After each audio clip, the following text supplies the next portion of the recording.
ولأول مرة شركة فرايداي عملت ريد فيلفت ويتش.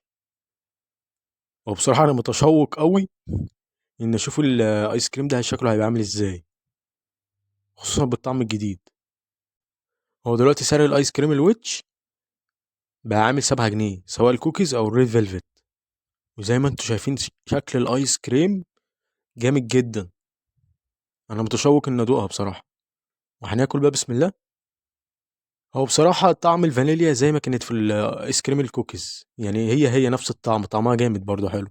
بالنسبة بقى للريد فيلفت، بصراحة طعمها عامل قالب كده على طعم الماستيكا الترايدن اللي هي بالفراولة، نفس الطعم بالظبط، مفيش أي فرق. وهيبقى تقييمي للآيس كريم 6/10. وطبعا لو حد منكم جربها يقول لي رأيه في الكومنتات، أو لسه هيجربها يقول لي برضه رأيه في الكومنتات. وأنا مش طالب منكم غير إنكم تعملوا لايك وتشتركوا في القناة. كنت في سوبر ماركت بشتري حاجة، لقيت بديل للكولا مكتوب عليها إيه بقى؟ فلسطين كولا. ففرحت بصراحة لما لقيت منتج زي ده كده موجود في مصر، فقلت اشتريه واجربه وبتاع. وقبل ما اصور شربت منه حبه، بس بصراحه ما عجبنيش. عموما هو سعر الازازه 15 جنيه، تمام. والشركه اللي عامله المشروب ده نفس الشركه، شركه اسكو فودز، اللي هي نفس الشركه اللي عامله مشروب داش. عموما هنجيب بقى كوبايه ونفضي حبه صغيرين، هنشرب بقى بسم الله. هو بصراحه الستيم طعمه ضعيف، والسكر بتاعها مظبوط،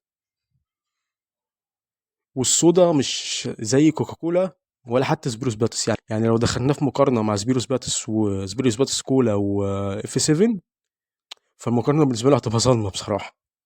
تقييمي للفلسطين كولا 3/10. ما تنسوش تعملوا لايك وتشتركوا في القناة. طب هي الشوكولاتة فين؟ وعلى فكرة هو مش هيحصل حاجة لو عملت لايك واشتركت في القناة. ديليزيا، كرواسون جديد لسه نازل، شوكولاتة بالبندق، سعره عامل 5 جنيه، من إنتاج شركة الخديوي. وزي ما انتوا شايفين ده شكل الكرواسون، هو حرفيا قد نص كفي. أنا عندي بقى فضول أعرف الكرواسون ده فيه قد إيه شوكولاتة. هي فين بقى الشوكولاتة يا جماعة؟ يعني يا جماعة الكرواسون فاضي، مفيهوش أي نقطة شوكولاتة حتى. هناكل كده، طب نجرب الكرواسون وهو سادة. هي العجينة طعمها نضيف وطعمها حلو يعني بصراحة. انت يا جماعة تعملوا أكبر عدد من اللايكات عشان الفيديو ده يوصل لناس كتير، عشان يشوفوا الاختراعات اللي بتحصل دي، عشان الناس تشوف الشركات اللي بتنزل الاختراعات دي. واسم الشركة على فكرة اسمها الخديوي. وطبعا تقييمي للكرواسون 0/10.